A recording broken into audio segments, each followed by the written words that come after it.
നമസ്കാരം.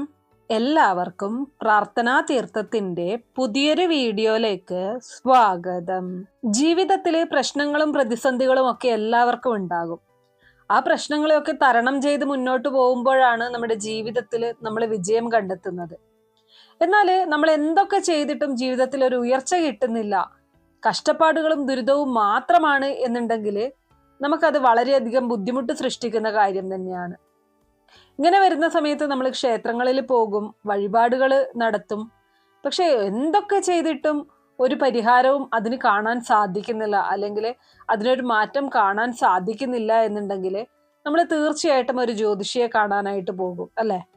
ഇങ്ങനെയൊരു അവസ്ഥ നിങ്ങൾ നേരിടുന്നുണ്ടെങ്കിൽ നിങ്ങൾ ആദ്യം തന്നെ ശ്രദ്ധിക്കേണ്ട കാര്യം, നിങ്ങൾ നിങ്ങളുടെ കുടുംബക്ഷേത്രത്തിൽ പോകാറുണ്ടോ, കുടുംബദേവതയെ ശരിയായി ആരാധിക്കാറുണ്ടോ എന്നുള്ളതാണ്. പലപ്പോഴും നമുക്കുണ്ടാവുന്ന വിട്ടുമാറാത്ത പ്രശ്നങ്ങളും പ്രതിസന്ധികളുടെയും പ്രധാന കാരണം എന്ന് പറഞ്ഞു കഴിഞ്ഞാൽ നമ്മൾ എല്ലാ വഴിപാടും ചെയ്യും, ലോകത്തെല്ലായിടത്തും പോകും, പക്ഷെ നമ്മൾ നമ്മുടെ കുടുംബദേവതയെ കാണാൻ വിട്ടുപോകും എന്നുള്ളതാണ്. നമ്മുടെ കൺമുന്നിലുള്ള ദേവതയാണ് കുടുംബദേവത എന്ന് പറയുന്നത്.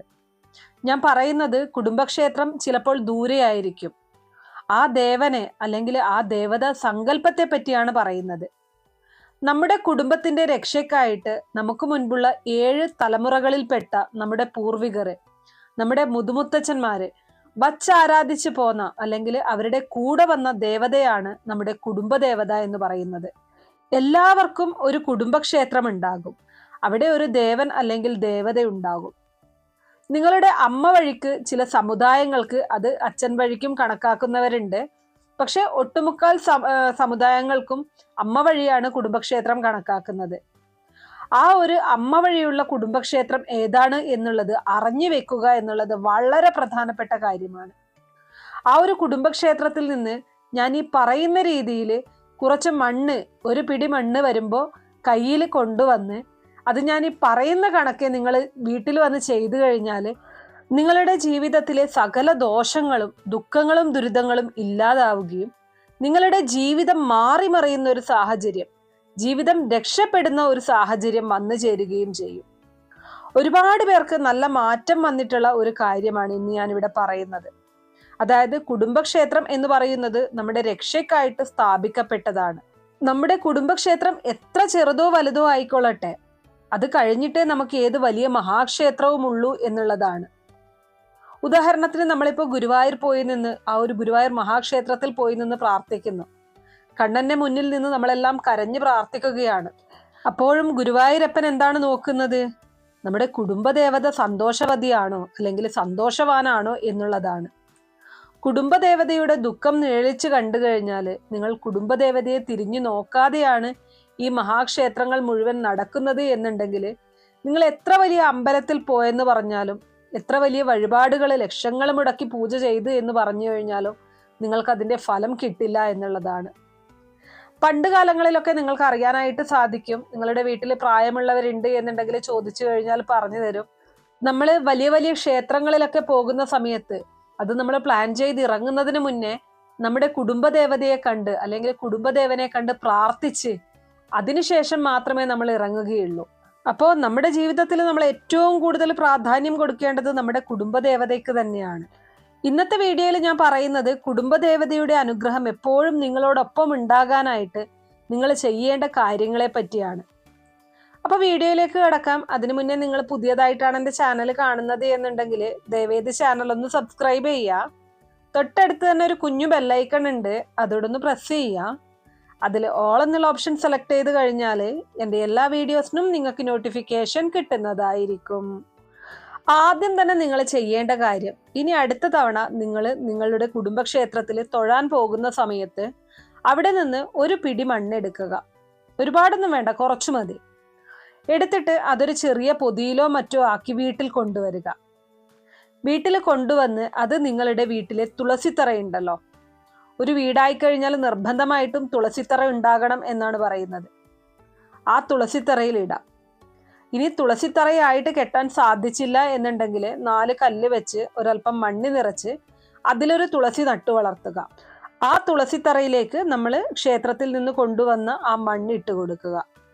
ഇട്ടതിന് ശേഷം ദിവസവും വെള്ളമൊഴിച്ച് നല്ല രീതിയിൽ ആ തുളസിയെ പരിപാലിക്കുക എന്നുള്ളതാണ്. ഇങ്ങനെ നിങ്ങളൊന്ന് ചെയ്തു നോക്കിക്കേ. അതായത് കുടുംബക്ഷേത്രത്തിൽ ഒരിക്കൽ മാത്രം പോയിട്ടല്ല ഇത് ചെയ്യേണ്ടത്. കുടുംബക്ഷേത്രത്തിൽ പോകണം. ഒരു വർഷത്തിൽ ഏറ്റവും കുറഞ്ഞത് 4 തവണയെങ്കിലും കുടുംബക്ഷേത്രത്തിൽ പോകണമെന്നാണ് അതിൻ്റെ ഒരു കണക്ക്. ഇനി എത്ര ദൂരെയാണെന്ന് പറഞ്ഞു കഴിഞ്ഞാലും നമുക്ക് ആ ഒരു ഈശ്വര സാന്നിധ്യം അല്ലെങ്കിൽ ആ ഒരു ഈശ്വരന്റെ ഒരു കടാക്ഷം നമുക്ക് ഉണ്ടാവണം എന്നുണ്ടെങ്കിൽ നിർബന്ധമായിട്ടും 4 തവണയെങ്കിലും കുടുംബക്ഷേത്രത്തിൽ പോയിരിക്കണം. അത് എത്ര ദൂരെയാണെന്ന് പറഞ്ഞു കഴിഞ്ഞാലും നിങ്ങൾ സാധിക്കുന്ന രീതിയിൽ അതിനായിട്ട് കുറച്ച് സമയം സ്പെൻഡ് ചെയ്തുകൊണ്ട് ആ ഒരു കാര്യം ചെയ്യാനായിട്ട് ശ്രമിക്കുക. എന്നാൽ മാത്രമേ നിങ്ങളുടെ ജീവിതത്തിൽ എല്ലാ തരത്തിലുള്ള ഐശ്വര്യങ്ങളും ഉണ്ടാവുകയുള്ളൂ. ആ ഒരു ഈശ്വര കടാക്ഷം നിങ്ങളുടെ ജീവിതത്തിൽ ഉണ്ടാവുകയുള്ളൂ. ഇനി പുറം രാജ്യത്തൊക്കെ ഉള്ളവരാണ് എന്നുണ്ടെങ്കിൽ ഇത് സാധ്യമല്ല എന്നതറിയാം. പുറം രാജ്യത്തുള്ളവരാണ് എന്നുണ്ടെങ്കിൽ വർഷത്തിൽ 4 തവണയൊന്നും വരാനായിട്ട് സാധിക്കില്ല. എങ്കിലും നിങ്ങൾ നാട്ടിൽ വന്നു കഴിഞ്ഞാൽ നിർബന്ധമായിട്ടും കുടുംബക്ഷേത്രത്തിൽ പോയി തൊഴുതിരിക്കണം.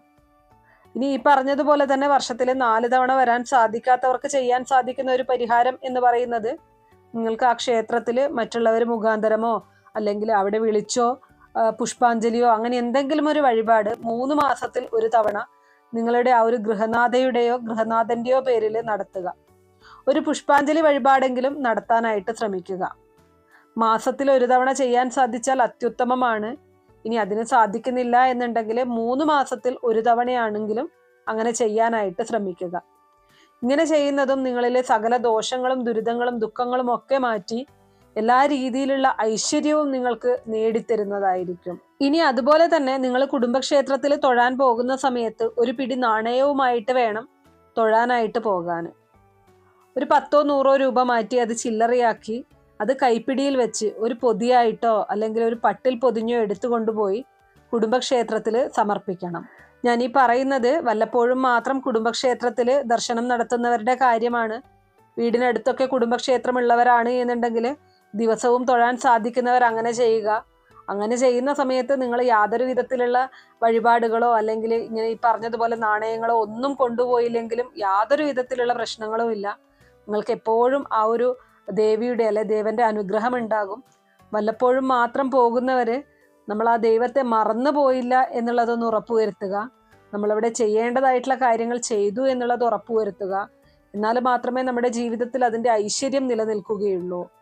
ഇനി അതുപോലെ തന്നെ മറ്റൊരു പ്രധാനപ്പെട്ട കാര്യം എന്ന് പറയുന്നത്, നിങ്ങൾക്ക് ആ അമ്പലത്തിൽ പോകാൻ പറ്റുന്ന സമയത്ത് ചെല്ലുന്ന സമയത്ത് എണ്ണയും തിരിയും വാങ്ങി ആ നടയ്ക്കൽ സമർപ്പിക്കുക എന്നുള്ളതാണ്. ഏറ്റവും ശ്രേഷ്ഠമാണെന്നാണ് പറയുന്നത്. നിങ്ങളുടെ നിത്യപ്രാർത്ഥനയിൽ എപ്പോഴും കുടുംബദേവനെ അല്ലെങ്കിൽ ദേവിയെ ഉൾപ്പെടുത്തണം. നമ്മളൊന്ന് വിളിച്ചു കഴിഞ്ഞാൽ നമുക്ക് ആദ്യം രക്ഷയ്ക്കെത്തുന്നത് നമ്മുടെ കുടുംബദേവതയായിരിക്കും. കുടുംബദേവത വന്നതിന് ശേഷം മാത്രമേ വേറെ ഏത് നമ്മളെ വിളിക്കുന്ന ഈശ്വരനും വരൂ എന്നാണ് പറയുന്നത്. അത്രയേറെ പ്രാധാന്യമാണ് നമ്മുടെ കുടുംബദേവതയ്ക്കുള്ളത്. അപ്പോൾ ഈ ഒരു കാര്യം എല്ലാവരും തിരിച്ചറിയുക. നമ്മളെപ്പോഴും നമ്മുടെ കൂടെ ചേർത്ത് പിടിക്കേണ്ടത് കുടുംബദേവതയാണ്. നമ്മൾ ഏറ്റവും കൂടുതൽ പ്രാധാന്യം കൊടുക്കേണ്ടത് നമ്മുടെ കുടുംബദേവതയ്ക്കാണ്. ഇനി കുടുംബക്ഷേത്രം അറിയാത്ത ഒരുപാട് പേരുണ്ടാകും. കുടുംബക്ഷേത്രം അറിയില്ല എന്നുണ്ടെങ്കിൽ നിങ്ങൾ നിങ്ങളുടെ വീടിനടുത്ത് ഭദ്രകാളി ക്ഷേത്രം ഉണ്ടെങ്കിൽ ആ ഭദ്രകാളി അമ്മയെ മനസ്സുകൊണ്ട് സങ്കല്പിച്ച് ആ അമ്പലത്തിൽ പോയി ഞാൻ ഈ പറയുന്ന കാര്യങ്ങൾ ചെയ്താലും മതി. കഴിയുന്നതും നിങ്ങളുടെ കാരണവന്മാരെടുത്ത് ചോദിച്ച് കുടുംബക്ഷേത്രം മനസ്സിലാക്കി ചെയ്യുന്നതായിരിക്കും ഏറ്റവും ഉചിതം. ഇനി അങ്ങനെ ഇല്ലാത്തവർക്ക്, അത് തിരിച്ചറിയാൻ സാധിക്കാത്തവർ ഭദ്രകാളി ക്ഷേത്രത്തിൽ പോയിട്ടും ഈ പറഞ്ഞിരിക്കുന്ന കാര്യങ്ങൾ ചെയ്താൽ മതിയാകും. അപ്പോൾ ഇത്രയേ ഉള്ളൂ ഇന്നത്തെ വീഡിയോ. തീർച്ചയായിട്ടും ഈ ഒരു വീഡിയോ കുറച്ചു പേർക്കെങ്കിലും ഉപകാരപ്രദമായി കാണും എന്ന് വിശ്വസിക്കുന്നു. ഇതുപോലുള്ള അറിവുകൾക്കായിട്ട് നമ്മുടെ ഈ ചാനൽ ഒന്ന് സബ്സ്ക്രൈബ് ചെയ്യുക. വീഡിയോ ഇഷ്ടമാവുകയാണെങ്കിൽ ലൈക്ക് ചെയ്യാനും ഷെയർ ചെയ്ത് മറ്റുള്ളവരിലേക്ക് എത്തിക്കാനും മറക്കരുത്. നിങ്ങൾക്ക് ഏതെങ്കിലും തരത്തിലുള്ള സംശയങ്ങളോ അഭിപ്രായങ്ങളോ നിർദ്ദേശങ്ങളോ ഇനി ഏതെങ്കിലും കാര്യങ്ങളെക്കുറിച്ച് അറിയാനുള്ള താല്പര്യമോ ഉണ്ടെങ്കിൽ തീർച്ചയായിട്ടും കമൻറ്റ് ബോക്സ് വഴി അറിയിക്കാവുന്നതാണ്. നന്ദി.